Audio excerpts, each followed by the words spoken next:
Hello my dear friends. आज के session में हम लोग बस्ती सूत्रिया सिद्धि नाम का जो थर्ड टॉपिक दिया है सिद्धि स्थान में वो देखेंगे। ठीक है, इसमें देखो अध्याय के उपक्रम मतलब इस अध्याय में हमें पूरा क्या पढ़ने को मिलेगा। तो जो निरूह बस्ती है, ठीक है, उसके बारे में हमें डिटेल में इसमें पढ़ना है।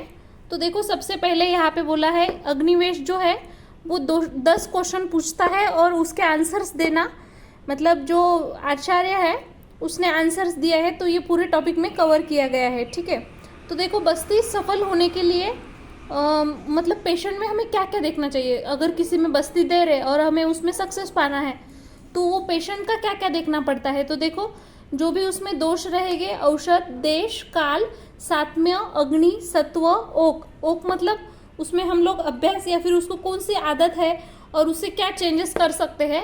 वय और बल मतलब ये 10 चीज़ें ऐसी है जिसको अगर बस्ती सफल करवाना है तो ये 10 चीज़ें ध्यान में रख के ही बस्ती हमें देना है।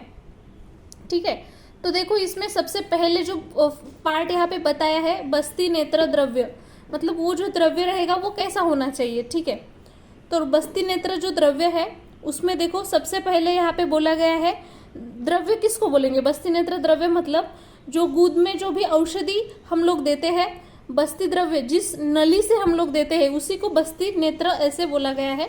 मतलब दूध में डाल हम लोग जब औषधि मेडिसिन कोई भी डालते हैं, ठीक है, तो वो जिस द्रव्य मतलब जिस नली से डालते हैं, जो नलिका से डालते हैं, तो उसी को हम लोग नेत्र बोलेंगे, बस्ती नेत्र।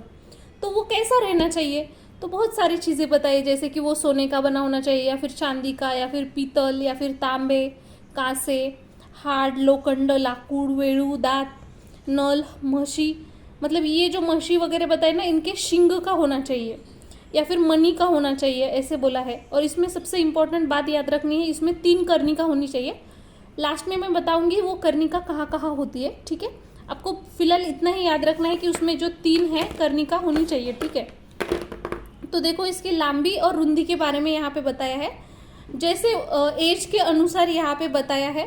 सबसे पहले तो आपको ये याद रखना है ईयर 1 to 6 ईयर का जो एज रहेगा उसमें 6 अंगुल उसकी नेत्र की लांबी होनी चाहिए। जो भी बस्ती नेत्र रहेगा उसकी लेंथ कितनी होनी चाहिए, 1 to 6 अगर एज है 1 to 6 ईयर के बीच में तो 6 अंगुल इतनी उसकी लंबाई होनी चाहिए। ठीक है, उसमें जो छिद्र रहेगा, ठीक है, पोर जो रहेगा वो कितना रहना चाहिए। मूंग का दाना आपको पता है ना, जैसे हम लोग जो मूंग वड़ा वगैरह खाते हैं ना, वो जो मूंग से बना हुआ रहता है तो उस उतना होना चाहिए ऐसे बोला है। छिद्र कितना होना चाहिए, मूंग के इतने, मतलब उसका जो दाना रहता है उतना होना चाहिए।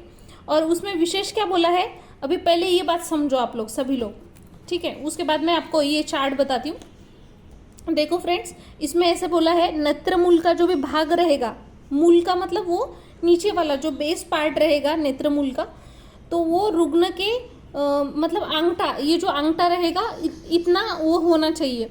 मतलब उसकी जाड़ी कितनी होनी चाहिए, मूल भाग जो रहता है उसका, वो हमारा जो आंगटा रहता है, थंब रहता है, उतना होना चाहिए।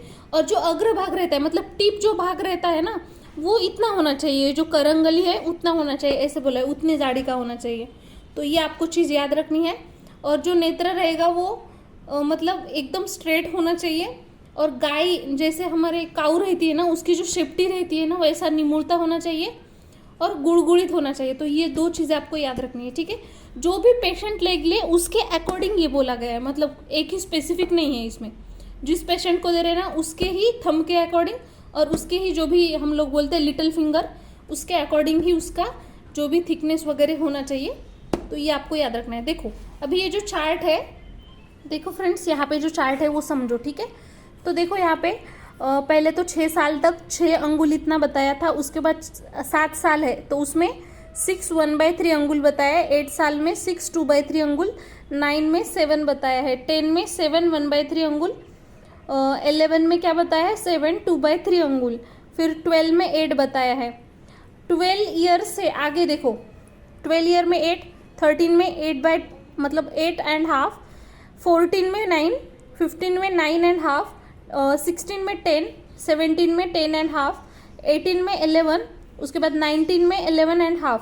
ये याद रखना है 20 ईयर्स तक हमें क्या करना है, आधा आधा बढ़ाते जाना है। कहाँ से, 12 ईयर से मतलब 12 में 8 याद रखो, उसके बाद 8.5, 9, 9.5, 10, 10.5, 11, 11.5, 12 तक बनाना है। 20 ईयर्स के ज़्यादा भी अगर हो तो भी उसकी लंबी 12 ही होनी चाहिए, ठीक है। ये चीज़ आप याद रखो। और 1 to 6 ईयर तक 6 ही होनी चाहिए।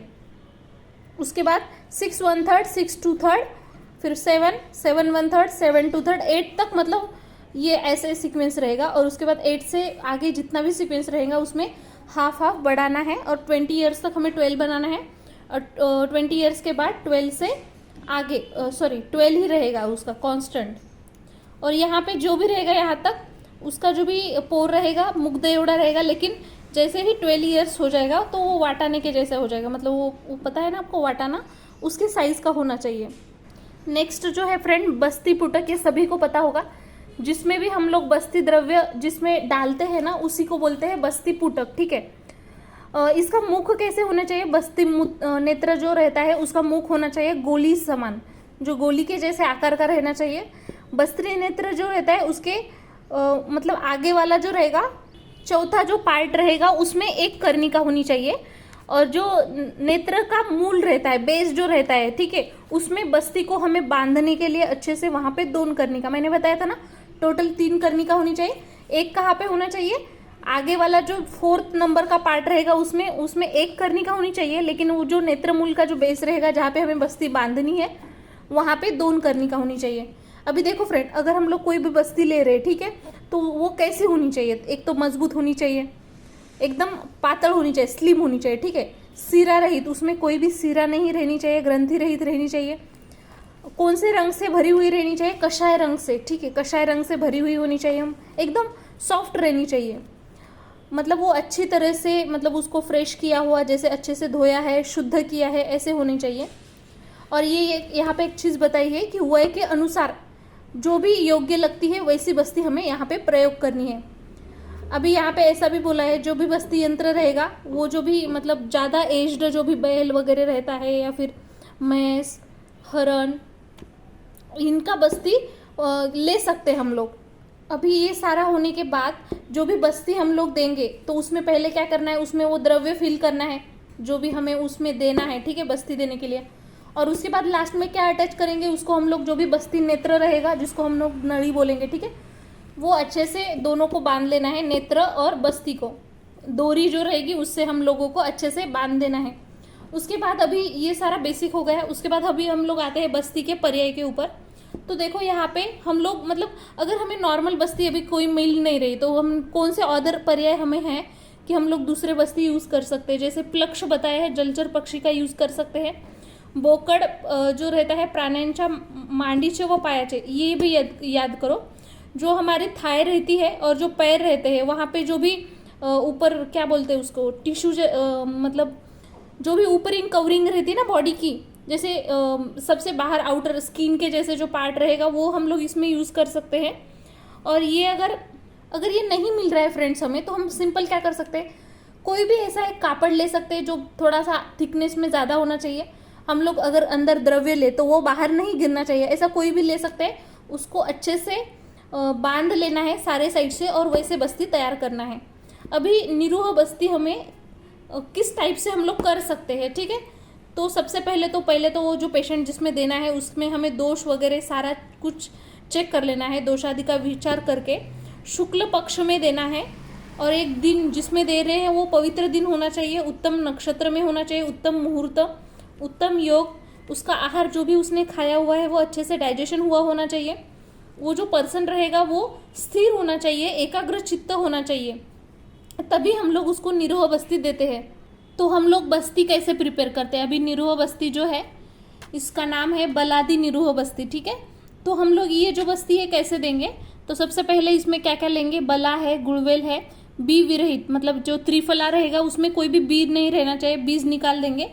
रासना, जो बृहत और लघु पंचमूल है वो लेंगे। ये सारा जो भी लेंगे हम लोग एक एक पल लेंगे, ठीक है। उसके अंदर हम लोग क्या करेंगे, 8 मदन फल ऐड करेंगे। जो भी बोकड़ का मांस रहेगा तो वो अर्ध तुला होना चाहिए, अर्ध तुला मतलब 50 फल होना चाहिए, ठीक है। तो ये याद रखना है। ये सारा क्या करना है, पहले तो हमें इसको एकदम बारीक करना है, ठीक है, जैसे हम लोग किस में भी कूट के ऐसे बारीक करना है। और इनका जो वेट रहेगा उसके 4 पट पानी में डाल के उसका एक काढ़ा तैयार करना है हमें, और जितना रहेगा उसका हाफ ही हमें बस बचाना है। मतलब तब तक उसको हम लोग बेक करेंगे, क्या बोलते हैं हम लोग, चूल्हे पे रखेंगे जब तक वो हाफ ना बच जाए, ठीक है। तो जैसे हाफ रहेगा तो हम लोग उसको अच्छे से छान लेंगे, और उसके बाद उसके अंदर ओवा, मदन फल, बेल, कोष्ठव, एकंड, बड़ीशेप, नागरमोथा, पिंपली, ये जो भी सारा चीज़ें हैं एक एक करश ऐड करेंगे। और जैसे भी रोग रहेगा, वो जो पेशेंट रहेगा उसके दोष और रोग के अकॉर्डिंग हम लोग उसमें गुड़, मध, घृत और तेल योग्य मात्रा में ऐड करेंगे। जैसे कि गुड़ हम लोग समझ 1 पल ऐड करेंगे, घृत 1 प्रसूत, तिल तेल 1 प्रसूत, मध और जो सेंधव रहेगा वो युक्ति अनुसार जितना लगेगा ज़रूरत के अनुसार हम लोग ऐड करते रहेंगे, ठीक है। और ये सारा एक बड़े से जो भी रहेगा पातेला या फिर किसी में बड़े इसमें बर्तन में लेंगे, और वो जो रवि रहती है ना ऐसा घुसड़ने की, ऐसे करने की, तो उसमें डाल के अच्छे से करेंगे उसको मिक्स। उसके बाद जो भी बस्ती पुटक रहेगा, मतलब जो यंत्र रहेगा उसमें डाल देंगे, और उसमें अच्छे से वो जो नेत्र का मूल रहेगा, ठीक है, नेत्र मूल जो रहेगा बस्ती का, वो उसको बांध देंगे। और बस्ती जो है ऐसे उसको ऐसे दाब दाब के वो बॉडी में जिसमें भी डालना है वो 2 और 4 थेम उसमें बाहर निकाल देंगे। और उसके बाद बस्ती यंत्र उसमें हवा नहीं भरनी चाहिए। इस वजह से क्या करेंगे, उसकी जो ऊपर के ये रहते हैं ना उसको ऐसे अंगूठे से हम लोग बंद कर देंगे, ठीक है। ये याद रखना है आपको। अभी समझो, जिस पर्सन को हम लोग बस्ती देने वाले हैं तो पहले सबसे पहले उसको क्या कहना है, तेल लगा के उसकी मालिश करनी है, मर्दन करनी है। उसको बोलना है कि जो भी मल मूत्र है विसर्जन करने के लिए बोलना है, और एकदम अल्प आहार उसको देना है। और ऐसी खाट होनी चाहिए, समझो अभी जो हमें वो बाज रहती है ना 4 पैर वाली, ठीक है, तो उसमें जो भी उसके पैर के एरिया रहेगा ना वहाँ पे ऐसे एक के ऊपर एक ऐसे 2 जो भी है ना विटकरी रख देंगे, इधर के साइड में 2, इधर के साइड में 2। और मतलब क्या होगा, ऐसे अगर करेंगे तो पैर ऐसे थोड़ा ऊपर आ जाएंगे, और जो भी इधर का जो रहेगा वो नीचे जाएगा, और पैर थोड़ा ऊपर करेंगे, ठीक है। ये प्रोसीजर आपको याद रखनी है। और हमें पेशेंट को जो रहता है लेफ्ट साइड के कुशी के ऊपर मतलब उसको सोने के लिए बोलना है। उसके बाद जो भी उसका लेफ्ट जो पैर है उसको सरल करने के लिए बोलना है, और जो भी राइट वाला रहेगा उजवा, ठीक आहे, वो पास लेना है ऐसे पेट के पास। त्यानंतर गुदाला रुग्णाच्या गुदाला आणि बस्ती नेत्राला वहाँ पे जो हमें स्निग्धता प्रदान करनी है, तो उसका जो गुद रहेगा या फिर बस्ती नेत्र वहाँ पे हमें या तो ऑयल अप्लाई करना है या फिर घी अप्लाई करना है स्निग्ध बनाने के लिए। मग जो भी वो नली रहेगी उसका जो अग्रभाग रहेगा वो कहाँ तक वो अंदर डालना है गुद में, तो हाफ ही डालना है, ठीक है। और वो भी एकदम धीरे धीरे से डालना है। मतलब अभी यहाँ से गुद से डाल रहे हैं हम लोग, तो ऐसे इस दिशा में डालना है। और वो मतलब कौन सी दिशा में डालेंगे, तो पृष्ठवंश की दिशा में, और पूरा नहीं डालना है, हाफ ही डालना है, ठीक है। और उस टाइम पे उसका क्या इसमें पता है सबसे अच्छी बात क्या है, जो भी बस्ती नेत्र अंदर डाल रहा है, ठीक है, तो उसके हाथ ऐसे थर थर थर थर नहीं करनी चाहिए। मतलब उसके हाथ में पूरा स्थैर्यता ऐसे रहनी चाहिए। और वो जो रहेगा उस मतलब उसमें वो स्पेशलाइज्ड होना चाहिए, ऐसे सिंपली बोला गया है। हम लोग वो जो बस्ती नेत्र रहेगा तो अंदर डालने के बाद जो बस्ती है धीरे धीरे से ऐसे उसको दबाना है, और पूरा अंदर जाना चाहिए। जैसे ही पूरा अंदर वो जो द्रव्य रहेगा वो चला गया, उसके बाद धीरे से हम लोग जो बस्ती नेत्र है गुद में से ऐसे निकाल लेंगे। अगर जो डॉक्टर है उसने अच्छे से इंसर्ट नहीं किया है बस्ती नेत्र, मतलब जिस साइज में करना चाहिए वैसे नहीं किया है, ऐसे वो पूरा तिरपा हो गया, टेढ़ा हो गया, तो टेढ़ा होने के बाद क्या क्या दोष उसमें आ सकते हैं। जैसे अगर वो बस्ती नेत्र गुद में जो है टेढ़ा अगर प्रविष्ट होता है, तो जो भी औषध रहेगा मतलब जिस वेग में वो अंदर जाना चाहिए उस वेग में वो नहीं जा पाएगा। अगर बस्ती नेत्र को गलती से ऐसे हिल गया थोड़ा सा, ठीक है, तो क्या हो सकता है फ्रेंड कि वो इधर उधर व्रण हो सकते हैं गुद में।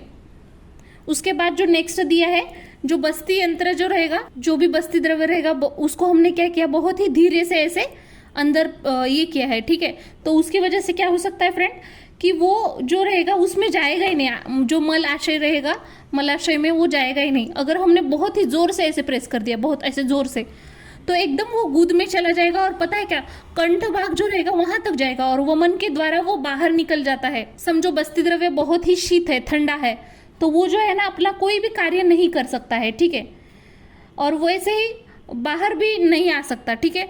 और अगर बहुत ही ज़्यादा गर्म है तो उसकी वजह से जो भी दाह या फिर मूर्छा हो जाएगी। तो इसी वजह से जो बस्ती द्रव्य हम लोग यूज़ करेंगे ना वो किंचित गर्म होना चाहिए। ज़्यादा अगर स्निग्ध हमने यूज़ किया बस्ती द्रव्य तो बहुत ही जड़ता उत्पन्न होगी, और ज़्यादा रुक्ष यूज़ किया तो इसकी वजह से वात प्रकोप हो जाएगा। बस्ती द्रव्य अगर हमने कम लिया, समझो बहुत ही पतला है या फिर अल्प मात्रा में है, उसमें जो सेंधव की मात्रा है वो बहुत अल्प है, तो उसका अयोग हो जाएगा। अयोग मतलब क्या होगा कि जो भी बस्ती का अपेक्षित कार्य होना चाहिए वो होगा ही नहीं। और अगर हमने बहुत ज़्यादा अधिक प्रमाण में लिया तो अतियोग हो जाएगा। समझो ज़्यादा ही गाढ़ा बनाए हमने, ठीक है, बस्ती द्रव्य, तो जो रुग्ण रहेगा वो क्षीण हो जाएगा पूरा, मतलब वो बस्ती द्रव्य जो है लेट बाहर आ जाएगा, ठीक है। और उसमें अगर हमने सेवन सेंधव लवण जो है अति मात्रा में लिया तो उसमें ज़्यादातर दाह अतिसार हो जाता है। इसीलिए फ्रेंड बोला गया है जो भी वैद्य रहेगा इसमें बहुत ज़्यादा एक्सपर्ट होना चाहिए। सम्यक योगयुक्त शीतत्वादी दोष रहित ऐसी उत्तम बस्ती उसने देनी चाहिए। बस्ती द्रव्य जो रहता है उसमें एक मिक्स करने का एक मतलब सीक्वेंस रहता है। सबसे पहले आपको क्या करना है, जो सेंधव रहेगा ना उसका एकदम चूर्ण बना लेना है बारीक, उसमें जो मध और जो भी स्नेह द्रव्य हम लोग जो भी लेंगे उसमें ऐड कर देना है।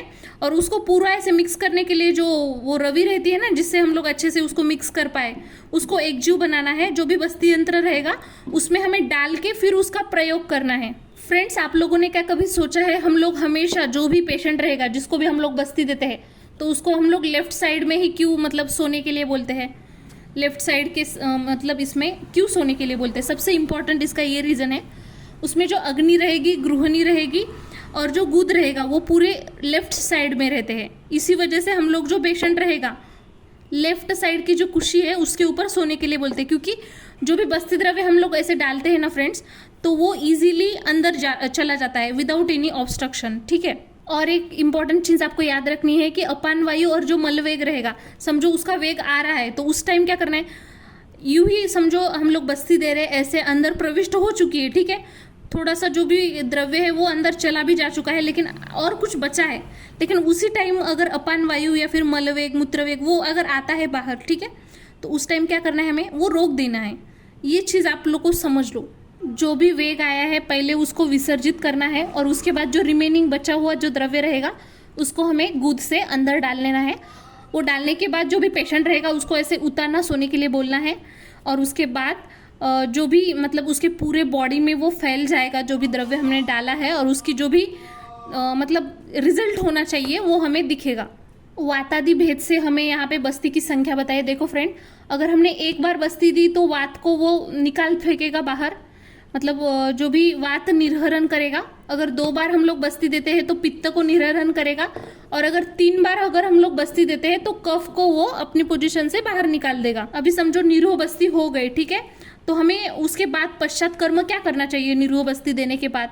तो सबसे पहले अगर वो निरोह बस्ती जो भी दी है वो बाहर आ चुकी है तो पहले तो उसको स्नान करने के लिए बोलना है, जो भी सुकोष्ण जल है उससे स्नान करने के लिए बोलना है। उसके बाद उसको खाने में हम लोग जो भी एकदम ऐसे पतला पतला जो मांस रस रहेगा उसके साथ हम लोग उसको शाली तांदुल जो रहते हैं उसका राइस खाने के लिए देंगे। अभी तो फाइनल हो गया, निरोह बस्ती भी दी, उसका वो बाहर भी आ गया, और हमने जो खाना दिया समझो वो पेशेंट को पच भी गया, ठीक है, तो उसी दिन नाइट में हमें क्या करना है कि उसको एकदम लघु और अल्प मात्रा में उसके शरीर पुष्टि होने के लिए निरोह बस्ती जो द्रव्य रहेगा उसका 1/4 मात्रा में हमें उसमें कांजी देना है, और जो भी वातनाशक औषधि सिद्ध तेल है उसका अनुवासन बस्ती उसको देना है। अभी हमने उसको वो जो अनुवासन बस्ती दी है वो तुरंत बाहर नहीं आनी चाहिए, इसलिए हम लोग क्या करेंगे, उसका जो भी हिप रीजन रहेगा वहाँ पे ऐसे थोड़ा सा मतलब ऐसे क्या बोलते हैं थापटेंगे, ठीक है, और उसके बाद उसके जो पैर रहेंगे ना ऐसे उसको सुपाइन पोजीशन में हम लोग सुला देंगे, और उसके पैर के आंगटे जो रहेंगे ना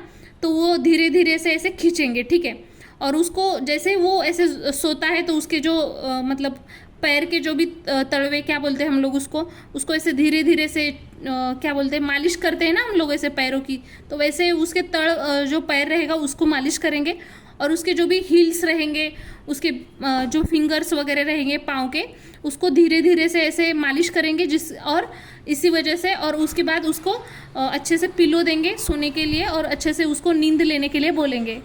अभी हम लोग जो निरोह बस्ती देते हैं तो उसमें औषधि द्रव्य का 5 भाग होना चाहिए। अगर समझो कोई पर्सन पित्त विकार है या फिर स्वस्थ पुरुष है तो उसमें जो बस्ती प्रयोग करेंगे उसमें उसकी उत्तम मात्रा 12 प्रसूत इतनी होनी चाहिए। तो 12 प्रसूत है तो उसमें क्वाथ 5 प्रसूत होना चाहिए, घृत और मध 2 प्रसूत होना चाहिए, कल्क 1 प्रसूत, और जो भी सेंधवादी प्रक्षेप द्रव्य है वो 2 प्रसूत होना चाहिए, ठीक है। और जो स्नेह रहेगा 1/6 देना है।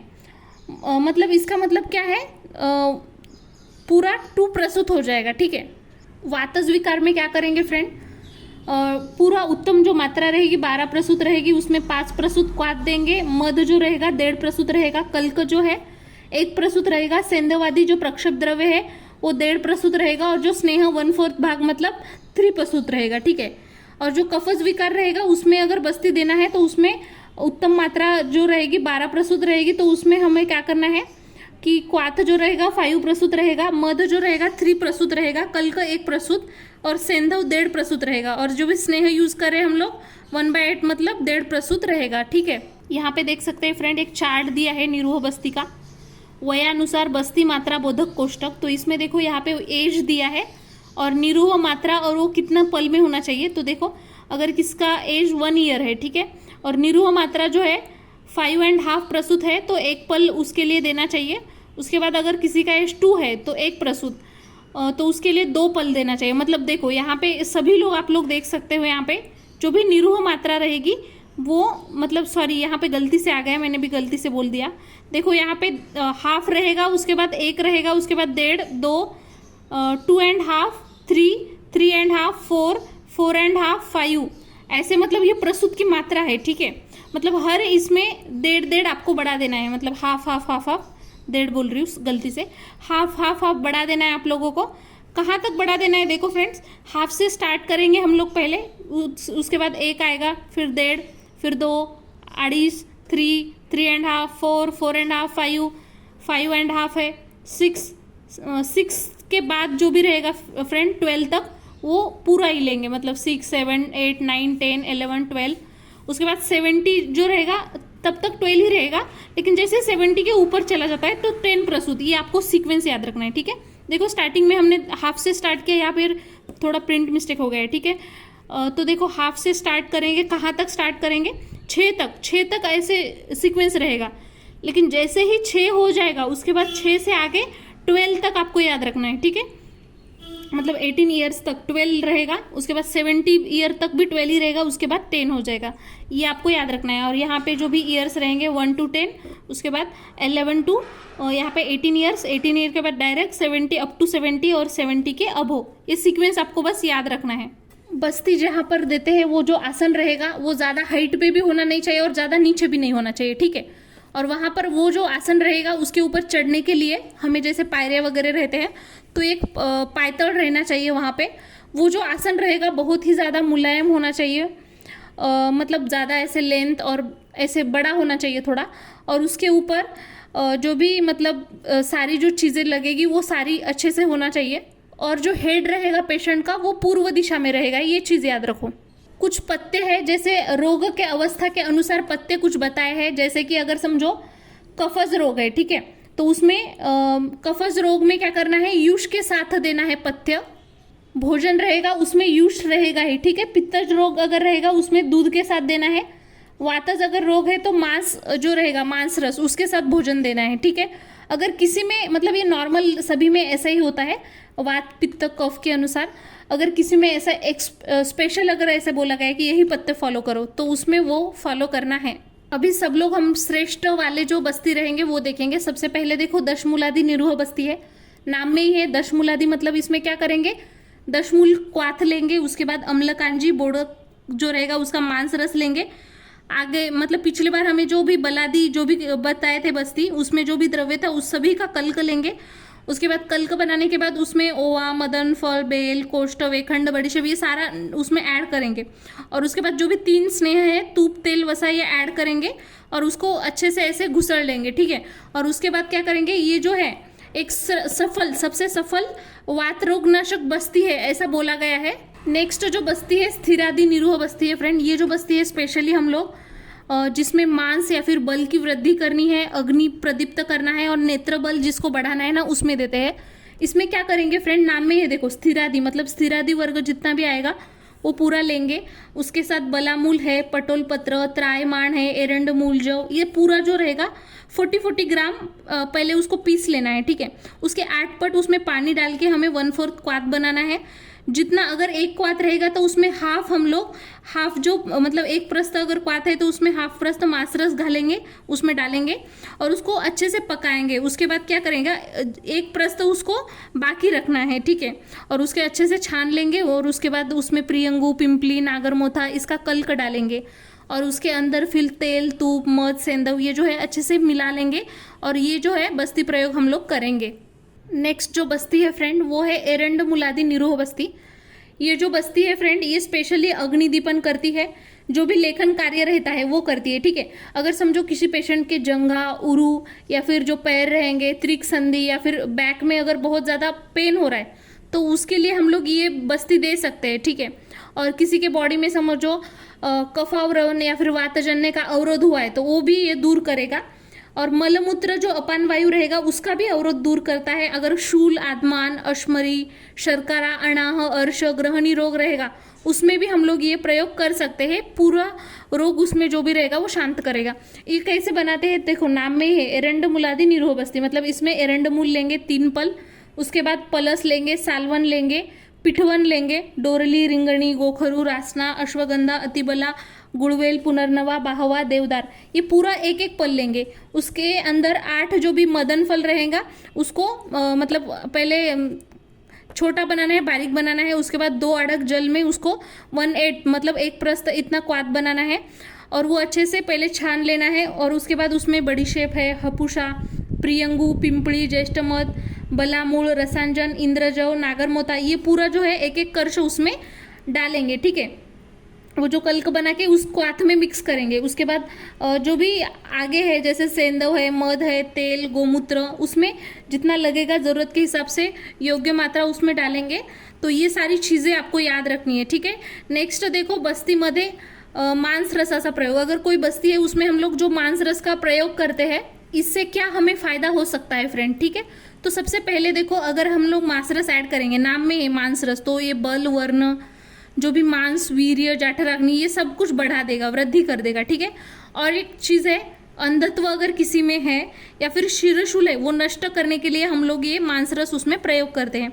तो देखो इसमें क्या करेंगे हम लोग, तेल और तूप रहेगा तो उसमें 4 पल लेंगे और उसमें जो बोकड़ रहेगा उसका 50 पल मांस उसमें ऐसे फ्राई जैसे करते हैं ना वैसे करेंगे। उसके अंदर हम लोग दही, अम्बट, जो भी डालिम रहेगा वो मिक्स करेंगे। उसके बाद जो भी बलादी बस्ती में जो भी बताए थे वो सारा इसमें ऐड करेंगे, द्रव्य का कल्क बनाएंगे और उसको मिक्स करके फिर बस्ती तैयार करेंगे।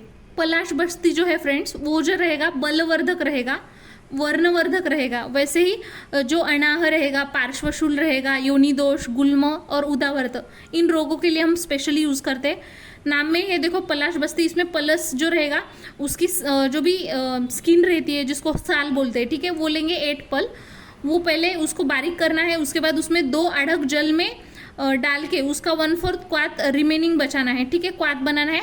उसके बाद उसमें वेखंड, पिंपली जो रहेगा एक एक पल उसका भी कल्क बना के उसमें डालना है और उसके बाद अच्छे से छान लेना है। उसके बाद 2 पल बड़ीशेप उसमें डाल देने हैं और मात्रा के अनुसार सेंधव, मध, तेल ये सारा उसमें ऐड करना है और पूरा एकजीव कर लेना है और उसके बाद बस्ती प्रयोग करना है। नेक्स्ट जो है फ्रेंड यष्टव्याधि निरोह बस्ती है। स्पेशली ये जो बस्ती है वात रोग रहेगा, स्वरभेद और विसर्प, इसमें हम लोग यूज़ करते हैं, ठीक है।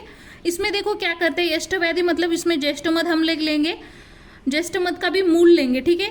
वो 8 पल लेंगे, उसको चूर्ण बनाएंगे पहले। उसके अंदर 64 पल दूध ऐड करेंगे और 32 पल पानी डाल के उसको सिद्ध बनाएंगे। पूरा पानी उसको हम हटा देंगे, ठीक है, मतलब पूरा ये हो जाएगा। उसके बाद बस दूध उसमें बचना चाहिए। फिर वो जो बचा हुआ दूध है उसमें हम लोग बड़ी शेप, मदन फल, पिंपली ये इसका कल्क बनाएंगे और योग्य मात्रा में जो भी घी और उसमें मध ऐड करेंगे, ठीक है। तो देखो यहाँ पे नेक्स्ट जो है यष्टव्याधि निरोह बस्ती जो हमने पहले भी देखी है लेकिन इसमें थोड़ी अलग बताई है। देखो इसमें हम लोग ये जो रहेगा ना मतलब पित्तज जितना रोग रहेगा, जैसे हमने इधर देखा वात रोग, स्वरभेद, विसर्प में, लेकिन ये जो बस्ती रहेगी वो पित्तज रोग दूर करता है, ठीक है। तो इसमें अलग क्या है देखो, इसमें ज्येष्ठमध है, लोद्र, वाड़ा, चंदन, रक्तकमल, नीलकमल, ये पूरा चूर्ण बनाना है। शिरपाक विधि ने दूध सिद्ध ले करके उसको मतलब इसमें से छान लेना है। उसके बाद उसमें खड़ी साकर, मध, तूप, जीवनीय जो भी गन के औषध रहेंगे उसका कल्क बना के उसमें योग्य क्वांटिटी में मिक्स कर देना है। और जितना शरीर ऊष्मा रहती है ना उतना ही उसमें प्रयोग करना है, मतलब ज़्यादा भी ठंडा नहीं प्रयोग करना है और ज़्यादा उष्ण भी नहीं प्रयोग करना है। नेक्स्ट वाला जो है चंदनादि निरूह बस्ती यहाँ पे बताया है। तो देखो चंदनादि निरूह बस्ती में क्या दिया है, ये जो बस्ती है ना फ्रेंड, दाह अगर किसी को है या फिर बहुत ज़्यादा अतिसार है, प्रदर है, रक्तपित्त है, जो भी हृदय रोग, पांडु, विषम ज्वर, गुल्म, पक्षाघात है मतलब मूत्राघात, जो भी कामला आदि जितने भी प्रकार के पित्तज रोग है उनको दूर करता है। देखो क्यों, क्योंकि देखो फ्रेंड इसमें नाम में चंदन, चंदन मतलब क्या रहता है, शीत रहता है, तो जितना भी पित्त विकार है उसमें हम लोग यूज कर सकते हैं।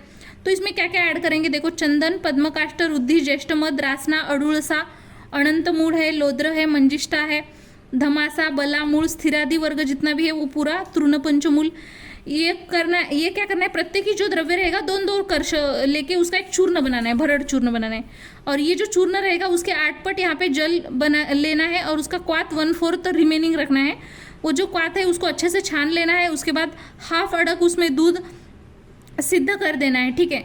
और उसके अंदर मग उसमें क्या क्या डालना है, जीवंती, मेदा, शतावरी, शीर विदारी, काकोली, शिरकाकोली, कसेरी, खड़ीसाकर, जीवक, कमल पराग, प्रपोंड्रिक, रक्त कमल, नीलकमल, रौद्र, खाज कुइली, ज्येष्ठ मध है, जीवक, और भी बहुत सारे हैं जैसे ज्येष्ठ मध वगैरह, विदारी, कंद, मुजांतक, ये सारी जो है वाट मतलब उसको अच्छे से ये बारीक कर देना है और उसमें मिक्स कर देना है। और जितना भी घी, मध और सेंधव रहेगा आवश्यकता के अनुसार उसमें डाल देना है। और जितना शरीर हमारे बॉडी का टेम्परेचर जितना रहता है ना उतना ही इसको प्रयोग करना है, ठीक है, जैसे ऊपर भी बोला गया था वैसे ही। और बस्ती द्रव्य जैसे ही बाहर निकलता है ना तो रुग्ण जो रहेगा उसको हम लोगों को नहाने के लिए बोलना है। और उसके बाद जो भी जांगल पशु पक्षी का मांस रस रहेगा उसके साथ मतलब दूध के साथ जो भी शाली तांदुल का जो भी भात है उसको खाने के लिए देना है। नेक्स्ट जो है फ्रेंड यहाँ पे आप लोग देख सकते हो जो भी बस्ती दी है द्राक्षादि निरूह बस्ती बताई गई है। तो इसमें हमें क्या करना है, स्पेशली ये जो बस्ती है ना फ्रेंड, हृदय जो है, नाभि, पार्श्व, शीर, यहाँ पे अगर बहुत ज़्यादा दाह हो रहा है, ठीक है, अंतरदाह, शरीर दाह, मूत्रकुच्छता, कृशत्व, उरक्षत, शुक्रशीनत्व, मतलब पित्त जो व्याधि रहेंगे उसमें पित्तज अतिसार वगैरह उसमें हम लोग ये वाली बस्ती देंगे। इसमें क्या क्या करते हैं देखो प्रोसीजर, द्राक्ष, रुद्धि गंभीर, मोहवाड़ा, अनंतमूल, रक्तचंद, ये सब चूर्ण बनाना है दूध में, मतलब शिरपाक विधि से उसको सिद्ध करके लेना है। जैसे ही सिद्ध होता है उसको छान लेना है, उसमें मुंडी, मुद्गपर्गी, वंशलोचन, खास, खुजली, ज्येष्ठ मध, ये पूरा कल्क 1 कर्ष और कनिक 1 कर्ष इसमें ऐड कर देना है। उसके बाद योग्य मात्रा में उसमें मध और तुप मिक्स कर देना है।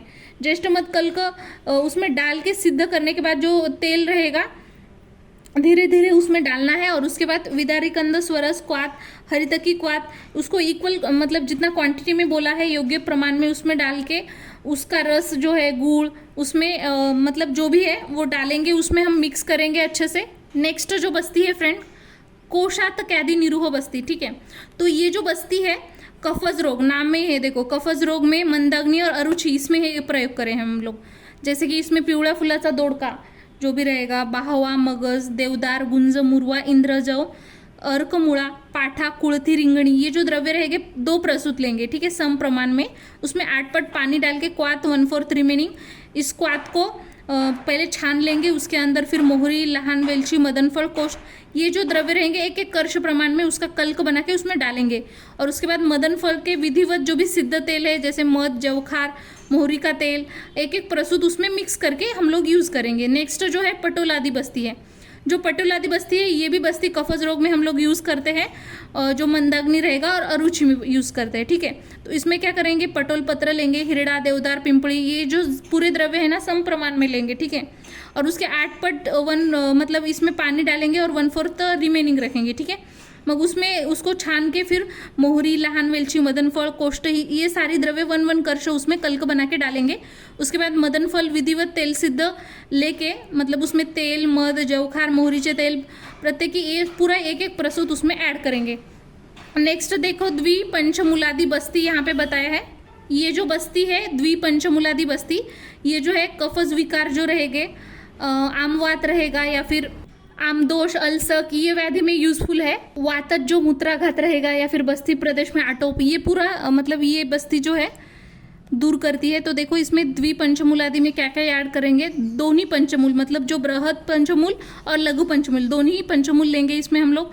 उसके साथ त्रिफला जो रहेगा वो भी लेंगे, बिल्वसाल, मदन फल, ये पूरी जो द्रव्य रहेंगे सम प्रमाण में लेंगे, ठीक है। उसके 8 पट हमें उसमें पानी डालना है और 1/8 शेष रखना है, ठीक है। और उसमें थोड़ा सा हमें गोमूत्र भी ऐड कर देना है। उसके साथ इंद्रजव है, पाटा है, मदन फल, नागरमोथा, ये जो है ना इनका कल्क बनाना है। उसके साथ ही अभी हम लोग जैसे ही सेंधव, जवक्षार, तेल ये उसमें मिक्स करना है और फिर जैसे ही बस्ती तैयार होती है उसको दे देना है। नेक्स्ट जो बस्ती यहाँ पे बताई है फ्रेंड वो है रासनादी निरूह बस्ती। तो ये जो बस्ती रहेगी कृमि रोग है, कुष्ठ, प्रमेह, ब्रद्न, उदर रोग, अजीर्ण, कफज रोग, जो भी वृक्ष औषध सेवनजन्य अपतर्पण हुआ वाला जो भी व्यक्ति रहेगा उसमें भी हम लोग दे सकते हैं। ये जो बस्ती रहेगी वात विकार नष्ट करके उसमें जठराग्नि को प्रदीप्त करता है और पूरे रोग दूर करता है और शरीर बल भी उसका अच्छा हो जाता है, ठीक है। तो यहाँ पे देखो रासनादी में क्या क्या दिया है। रासना है, गुळवेल है, एरंडमूल, वावडिंग, दारू हळद, सप्तपर्णासाल, वाळा देवदार, निंबसाल, बाहवासाल, काडे चिराईत, पटोलपत्र, पाठा कुटकी, मूषकपर्णी, दशमूल, नागरमोथा, त्रायमान, शेवग्याची साल, आवड़ा, हिरड़ा, भेड़ा, ये पूरा सम प्रमाण में लेना है, ठीक है। उसमें 8 पट पानी डाल के मनफर्त को शेष रखना है। देखो अगर आपने एक प्रोसीजर लर्न करी ना तो सभी में ऐसा कॉमन है, ठीक है। बस इतना द्रव्य कुछ अलग है, बाकी तो ऐड करने वाले भी द्रव्य सेम है। देखो उसके बाद हमने क्या किया था, मदन फल ऐड करेंगे, फिर उसमें सुगंधी वाड़ा, गोमूत्र, ज्येष्ठमध, पिंपली, प्रियंगु, बड़ीशेप, रसांजन, श्वेतचा, वावडिंग, इंद्रजव, पाटा, नागरमोथा, सेंधव, इनका पूरा कल्क बना के इसमें डालना है, ठीक है। और उसके अंदर फिर जैसे ही तूप, मध, तेल योग्य प्रमाण में उसको अच्छे से मिक्स करके उसको दे देना है। नेक्स्ट जो यहाँ पे लास्ट बस्ती बताई है पुनर्नवादी निरूह बस्ती। तो ये जो बस्ती है ना फ्रेंड ये सर्व रोगहर बोली गई है, ठीक है। तो देखो इसमें क्या क्या लेंगे हम लोग, जैसे पुनर्नवा है, एरंडमूल, अडुळशाची पाने, पाषाण बेत, रक्त पुनर्नवा, रोहिश गवत, उसके बाद बलामूल है, कचूर है, दोन्ही पंचमूल, ये सारा एक एक प्रसूत लेना है। उसके बाद 8 उसमें मदन फल डाल देना है। बिल्वगर, जव, बोरे, कुर्थी, धने और मदन फल इसमें एक एक प्रसूत लेके उसको अच्छे से मतलब बारीक कर देना है और उसमें 1 अड़क जल डाल देना है, 1 अड़क दूध डाल देना है, ठीक है। और जितना दूध रहेगा पीछे मतलब इतना रिमेनिंग रहना चाहिए, पानी पूरा ये हो जाना चाहिए, उसमें बस दूध ही रह जाना चाहिए, इतना उसको पकाना है। और ये जो दूध रहेगा अच्छे से जो व्हाइट कलर का जो भी कापड़ रहेगा उसमें से अच्छे से छान लेना है और उसके अंदर वेखंड, बड़ीशेप, देवदार, कोष्ठ, ज्येष्ठमध, पिंपली, मदन फल, इसका कल्क जो है उसमें डाल देना है। और वो मतलब जो भी है कोमट, ज़्यादा ही ऐसा उष्ण भी नहीं होना चाहिए। तो उसमें गुड़, सेंधव, मध, तेल, तुप, ये पूरा एक एक प्रसूत उसमें डाल देना है, ठीक है। और ऐसे अप्लाई कर देना है। जो लास्ट में इसमें बताया है फ्रेंड, देखो दोषानुसार बस्ती की संख्या हमने ऑलरेडी वैसे टॉपिक में देखा था कि 1, 2, 3 जो ट्रिक थी हमारी 1, 2, 3, ठीक है। तो वात में 1 ही देंगे, पित्त में 2 देंगे और कफ में 3 देंगे, ठीक है। तो देखो वात रोग है अगर उसमें सम अंश में एक निरूह बस्ती देंगे। उसके बाद पित्तज विकार अगर है उसमें मधुर और शीत 2 बस्ती देंगे, इसमें दूध के साथ देंगे। और अगर कफज रोग है तो उसमें कटु, उष्ण, तीक्ष्ण, गोमूत्र मिश्रित 3 बस्ती देंगे। इससे अधिक बस्ती कभी भी नहीं देना है। अभी निरूह बस्ती फिनिश हो गया फ्रेंड, तो उसमें पत्ते क्या फॉलो करना है हमने ऑलरेडी वैसे देख ही चुके हैं कि उसको जैसे ही वो द्रव्य बाहर आता है तो उसको नहाने के लिए बोलना है, स्नान करके उसके बाद उसको खाने के लिए देना है।